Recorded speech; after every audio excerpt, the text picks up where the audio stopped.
This is probably cute back in the day, a little glass light. It's got a couple of light bulbs in here with a dimmer. That's very nice, but it's old and ugly and needs to be replaced. I recommend these should be probably switched out every 10 years anyway, just because of the accumulation of grease that gets inside them. Like for anything, when you're going to install something new, before you destroy the packaging and throw it away, important to measure. Make sure that the one you're putting in will fit the hole. There we go. 29 3/4. It says 30" on the box. My hole is 29 3/4. I know from a lot of experience that these are a standard size, and if you have an old 30" stove underneath a 30" hood fan, the new one will fit just fine. But this is an old house, and it never hurts to have a process that you can count on. Now, we have obviously got screws in here. This particular hood fan, we don't have access to the screws directly. We have a little separation shield here we're just going to remove. Okay, here we are. Now that's out of the way. Now we've exposed our screws, and there's a ton of them. Holy cow. So usually these hood fans are just installed with these 4 locations here. You put the screws in first, you leave them backed out, you pop the hood fan in, and then you tighten the screws later. But we've got screws in the walls, screws in the cabinets, screws where it's not necessary. Wow. I've never seen a hood fan screwed so much.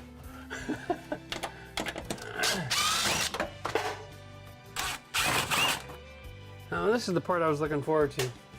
What kind of electrics do we have here? Oh yeah. So we have a blue 3-wire coming to the hood fan, and the red line is cut. I have no idea where it's coming from, but it's still a 14 gauge. Just absolutely amazing. All right. Nothing but, I gotta love the duct tape. This is my favorite. Okay, so this is live power. So because of our electrical issues here, this is obviously done by the homeowner at some point, not a licensed electrician. They don't even have this wire attached to the hood fan with the grommet. So what we're gonna do is we're gonna remove this hood fan. I'm gonna get this back installed again, and then I'm gonna call in the electrician and have him take a look at the connection in the breaker panel and then connect the hood fan at the same time. All right, here we go. Now, it's that simple. There is a damper on the back of these. There we are.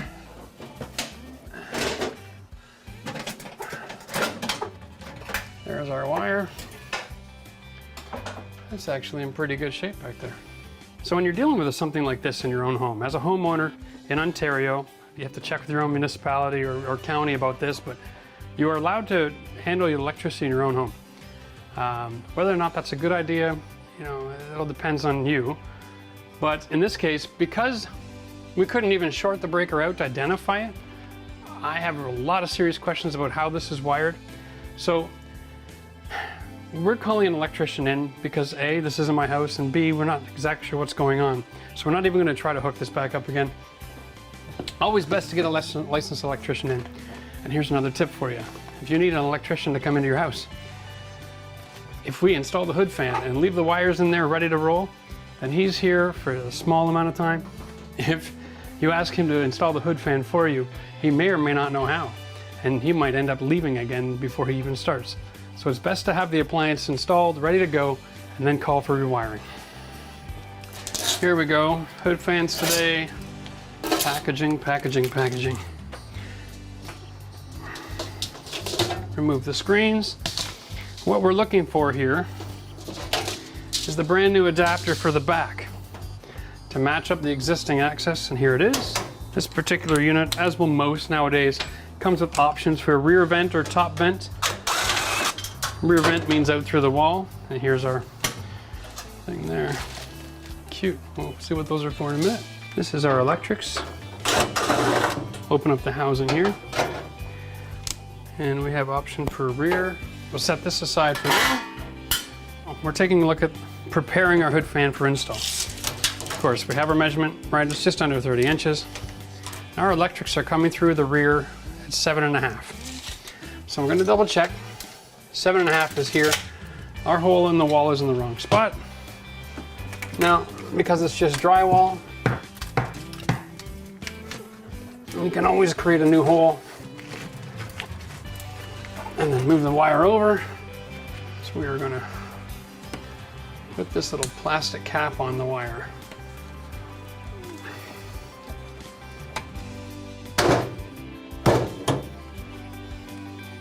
Okay, we'll grab this tab and we're just going to bend it back and forth.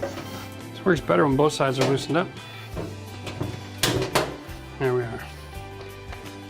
You can see this is not a place where you want to wire without the protective covering of that little grommet. There's always little metal shards here that your wire, when there's power running through it, vibrates. And if it's pressed up against it, it'll vibrate right through, and then you'll actually end up charging the whole hood fan. So you could be standing here and touch it with wet hands and electrocute yourself. The rear exhaust.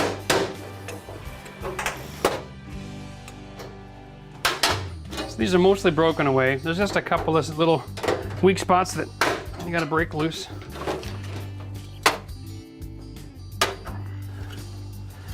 Always take the tape off the damper.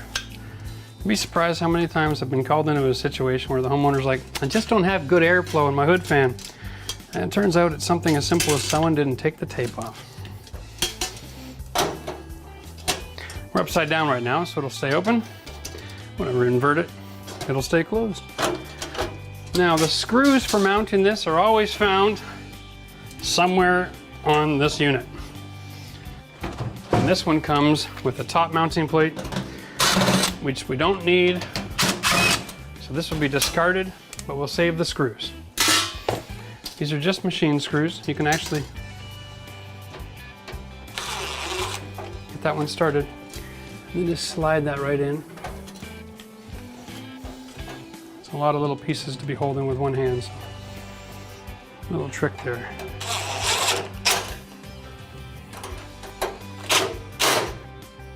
All right. Now we're ready to mount it.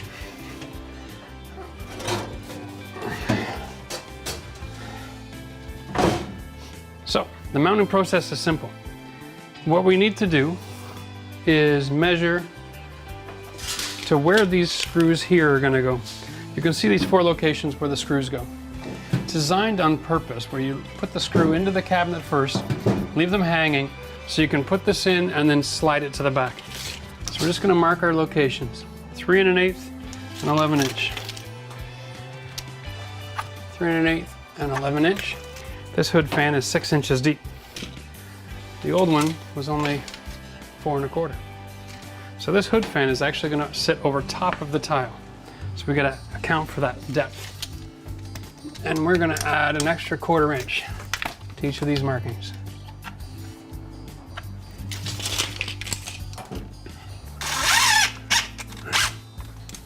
We're going to leave these hanging out a really good, healthy amount.